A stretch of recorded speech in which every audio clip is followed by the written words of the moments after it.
Hi, my name is Adriana Sanchez and I have been an educator for almost 8 years. I've had the amazing opportunity of teaching first and second graders throughout my teaching career. I teach in the same community that I grew up in, so I have almost come full circle when it comes to my learning and teaching. There are a number of experiences that have helped shape my learning manifesto throughout the years. Every school year, I receive compliments on how well my students behave and how quote-unquote sweet and open to learning they are. When my appraiser asks me what my secret is, I always say the same thing. I make sure that my students feel cared about before even worrying about their test scores or academic abilities. One of the main reasons I feel I am successful in ensuring my students are successful throughout the school year is because I focus on creating meaningful relationships with them first. By creating positive relationships with my students, I am able to learn more about which type of learner they are and what their interests may be. This gives me more insight on how to better present what I am teaching in a way that is interesting to them.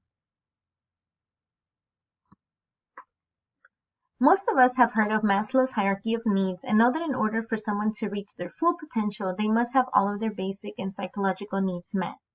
Well, a CLA professor and social neuroscience researcher, Matthew Lieberman, argues that Maslow's hierarchy is actually wrong. Our basic needs are not what should come first, but rather our sense of belongingness should come first. For example, when babies are small, they're actually helpless and cannot receive nourishment without having someone to belong to and have someone to care about them. In education, the same can be said. We cannot know what our students truly need to learn without building relationships with them and giving them the sense of belonging and trust.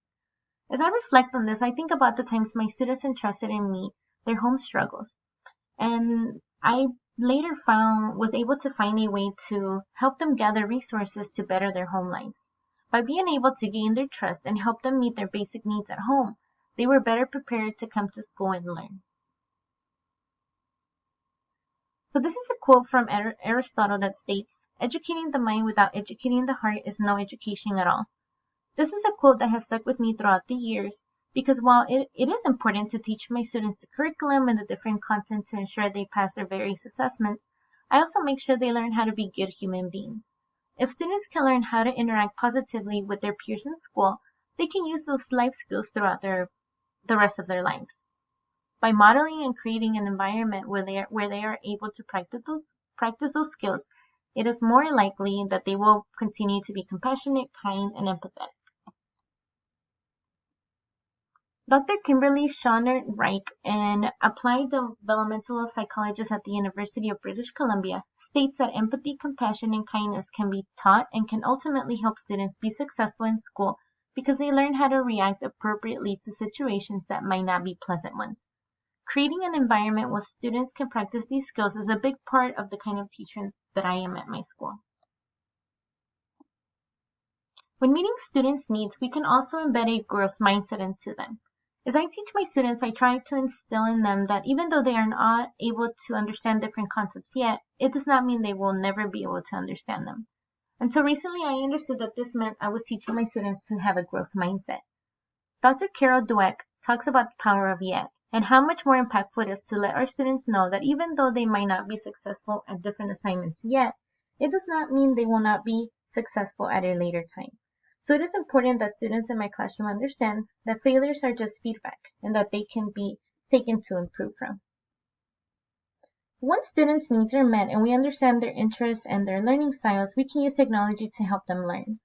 Technology has helped shape education by providing more personalized learning that can open way to more creativity.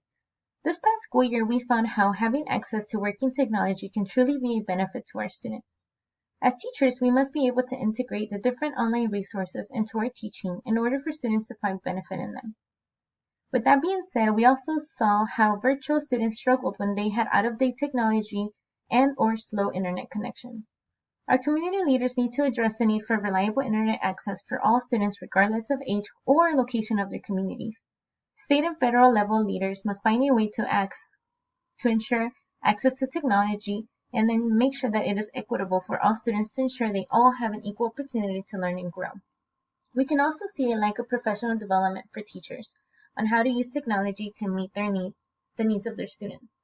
From personal experience, we received a lot of training on how to use the testing programs our district purchased, but never anything on how to really pique the interest of our students or how to teach your students how to use it in order to show their learning and thinking. During his 2010 TED Talk, Sir Ken Robinson urges us to shift to a personalized learning setting where students can show their creativity and their authentic learning. He states we need not an evolution, but rather a revolution in education. As I reflect on this quote, I think about how I can change things in my classroom to ensure all students are able to showcase and communicate their learning through different mediums. Today, we see classrooms that continue to be the same as they were when I was in school. So there is resistance to change. But why are some so resistant to technology if we all know that it will benefit our students? We need to be able to set up our students to be successful in the future, and the use of technology is one way to do it. So what now? As a teacher, I think it is important that I share my love of learning and pass on the power of it. I oftentimes hear my coworkers struggle with using technology, and I have made it my goal to help them and let them know that answers to any questions they have can always be found somewhere. The idea is not to be afraid of technology, but rather to embrace it to ensure all of our students are learning and using it as well.